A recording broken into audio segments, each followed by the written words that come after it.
I have to admit, I should take a picture to prove I'm still here. Plus, it's perfect for my portfolio. And I have to get my daily selfie quota. He captured the essence of post-war beat America. And there was honesty about the economic conditions of the era. Shh. I believe Max has taken what you kids call a selfie. A dumb word for a wonderful photographic tradition. And Max has a gift.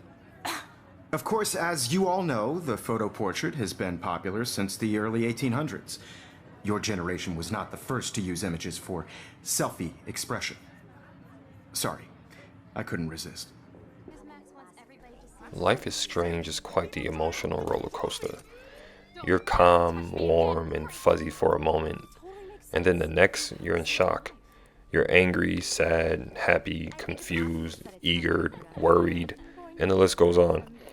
These emotions are tugged and pulled due to a compelling story, one that involves friendship, family, betrayal, and loss. With so many characters and their individual motives, it's easy to hate some and feel for others.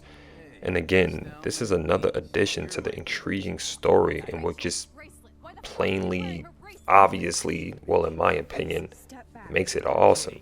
Put that down. Please get me out of here! Max! Nobody cares about me.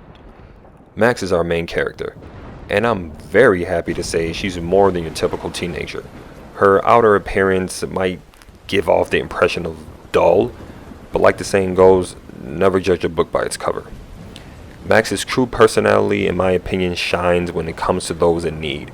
She comes off as the selfless type and a person that but feels and sympathizes for others. She's attending school for photography, and her vast knowledge of camera equipment and love for vintage cameras shows off her artsy-fartsy side. Besides pursuing photography, you'll soon find out Max could be a great detective. With the storm approaching, a huge storm, Max discovers her involvement and realizes her actions have massive consequences. Now, besides Max, we have her other half, Chloe. Chloe, in a nutshell, is one of a kind. Her and Max go way back. Well, they're still teenagers, but they just go way back to when they were younger, and they have a deep-rooted relationship, and I'm very fond of it. Like, it's so incredible, their dynamic. They're awesome together. Now, as you would imagine, this game is very text/dialogue heavy, alright? It's a lot of talking. It's not your action shoot 'em up type game. It's not really an RPG. Not really an RPG. It's not an RPG. It's nothing of that sort. It's kind of similar to the other game I played, like The Walking Dead. You make decisions, and based on those decisions, things happen, right? There's consequences and things of that nature. There's a lot of walking around and just conversating with people, developing relationships, and figuring out things. So you want to listen, you want to take your time to make decisions and go from there. So if you like that type of game, yes, this is for you. Very, very, very, very extremely story-driven game. Okay, so gameplay wise, like I said, this is a story-driven game, so there's nothing really exciting on the game mechanics. It's pretty creative.